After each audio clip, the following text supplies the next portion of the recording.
Welcome to the Verde and Verder Sports Show. I'm your host, Jacob Verde, joined by my guy, G Sports. It's a somber evening in Tiger Stadium. We thought we had a chance against Alabama. It wasn't exactly what it was all cracked up to be, to say the least. Jalen Milroe came in, Superman, 4 touchdowns, 185 yards rushing alone. I believe he had about 109 yards passing, so he didn't have to do too much in the air. Garrett Nussmeier had about 2 interceptions on roughly 260 yards passing. All in all, really, it's just a defensive disappointment, to say the least, right? I mean, you're in a situation where you have a bye week, you just came off of a tough game versus a mobile quarterback, and I'm not going to say it's similar, because quite frankly, I think Jalen Milroe just entered the upper echelon of quarterbacks. Could be an overreaction, but he did it once again to LSU. How are you feeling, G? Unacceptable. Coming off a bye week, so you had 2 weeks to prepare for Jalen Milroe and what he likes to do with the zone read. It looked like they just didn't get lined up right when they ran the zone read, and you would think they would have got this corrected after what happened at Texas A&M with Marcel Reed. I just don't know what happened on that side of the ball. They started the game off 5 for 5 on third down. It was 10 for 13 on the game on third down, and that was one of the key stats that I was looking at coming into this game. Like, could they get him off the field on third down? They just couldn't, man. It was just too easy for Jalen Milroe tonight. Nobody wanted to tackle him. He put his cape on. He showed that he was the best player on the field, hands down, and it resulted to a 42-13 loss at home in Death Valley, man, with a sold-out crowd. This is super disappointing, man. Super disappointing, especially with so much playoff implications that was riding. You had Ole Miss beat Georgia tonight. I mean, it's disappointing. And this is Brian Kelly's first loss at night in Tiger Stadium. This is his second loss overall here in Death Valley. A couple of things that I wanted to point out. We were talking before we went on live for the show. We were talking about turning points, just moments where I feel like the game changed. My biggest one is going to be that infamous face mask call by the referee. Braden Swinson gets the sack. It's on third down. Jalen Milroe's already going down, if you ask me, so I think it was an interesting call. Obviously, the fans had something to say about it. Almost got pelted with 40 water bottles. Yeah. It's just the emotion that boiled over tonight. It kind of just is the overall feel of this team, this program right now. A lot of people have a lot of questions. What's going on with Brian Kelly? I mean, what's going on with Blake Baker? There's a lot of question marks, quite frankly. What would you have to say to a fan that's wondering what's going on and where do you even go from here? I mean, they got to do a lot of self-reflecting as a coaching staff, preferably on the offensive side of the ball. To only score 12 points in the last 2 games, well, I don't count that last touchdown at the end. That was garbage time. Right. They have to do something that corrects something that they're doing. The lack of ability to be able to run the ball continues to show up. I thought when Bama went up 7-0 and then Caden Durham busted the long run and doesn't score, and they had to settle for a field goal, I thought that was a turning point in the game. Another turning point in the game, you get a 4th down stop, the very next play, Nuss fumbles, and then they go and score again. And so you get in the red zone once again, and they trying to hit C.J. Daniels in the back of the end zone. Lawson, the linebacker, makes a hell of a play. I don't know how Nuss never saw another interception. It's defensively. Let me go back on that side. Let me go on that side of the ball. On the defensive side of the ball, and I said this even when they got the win against Ole Miss, they don't have elite talent on that side of the ball. What Blake Baker has done with that team on that side of the ball, you got to give him his flowers.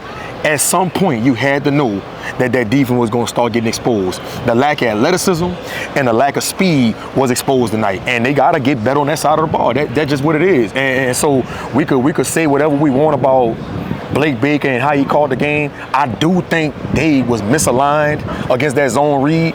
I'm not all the way 100% sure about that, but just looking at the game, it just looked like they wasn't lining up right. Something wasn't right the way they was lining up against that zone read, because it was just too easy for Jalen Milroe. I mean, it was like 10, 12 yards down the field till he had anybody in his vicinity. And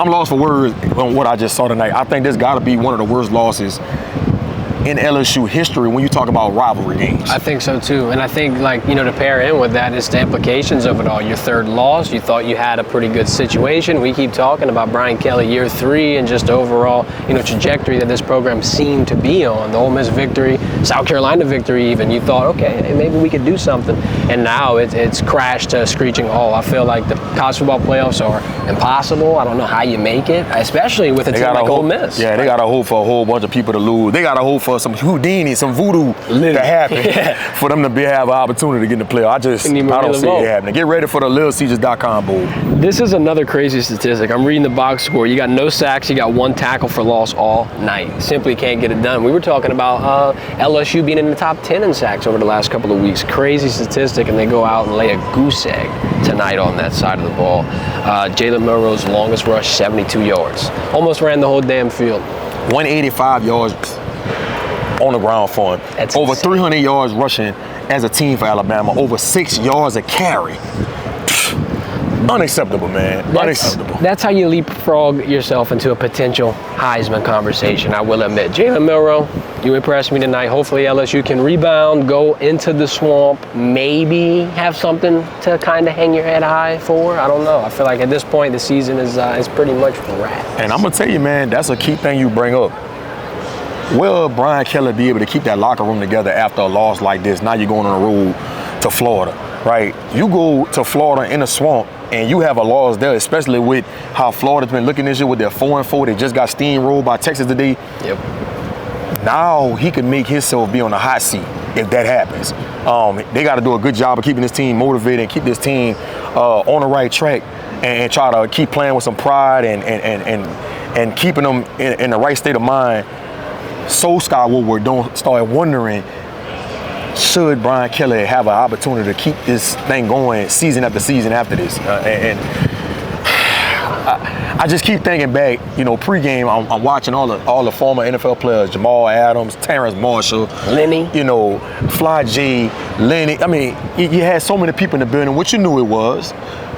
Game day. And game day, Pat McAfee, Nick Saban, where he built some of this house, and you put a performance like that, the elements wasn't a big factor in tonight's game, which we thought that was going to be a factor, and you lose this game 42-13, man, they got to do some soul searching. I know a lot of people are probably wondering in that building right now, maybe they're not as good as we thought they were. That offensive line, they got to figure out some things on how to run the ball, man. And I'm not talking about necessarily this year. I think next year, with Will Campbell and Emory Jones possibly leaving, they're going to have to figure some things out on how to run the ball, man. Because if you think you're just going to line up and just throw the ball all over the field against a great team like Alabama and the Georgias and the Tennessees of the world, it's just not going to happen. It's just not going to happen. You got to be more balanced. And I think Bama knew coming into tonight's game that LSU struggled to run the ball, and they was going to make decision after decision, and it showed up. It showed up, and they got 3 turnovers out of 2 interceptions and a lost fumble, and that's why it resulted into a 42-13 loss, man, in Death Valley. I mean, I can't say enough about how disappointed I am by this performance tonight, bro. I can't believe it. I'm speechless. I was watching the game in the press box like, what is going on? Am I in a nightmare? What is happening? Yeah, the look on my face several times tonight. I'm just in here. Yeah, what? It's crazy. It's crazy. Drop your takes, your comments, your thoughts, your concerns, anything you have on your mind in the comment section. We'll get to it in our stream Friday at 3:30 before we preview the Florida game. Hit the like button on the stream. Follow my guy G on Twitter at G_sports and on Instagram. Yep. I'll drop the links in the description. Appreciate your time, man. Definitely. Hopefully we can get this thing going. This has been The Verdant Verdict. Y'all have a good one.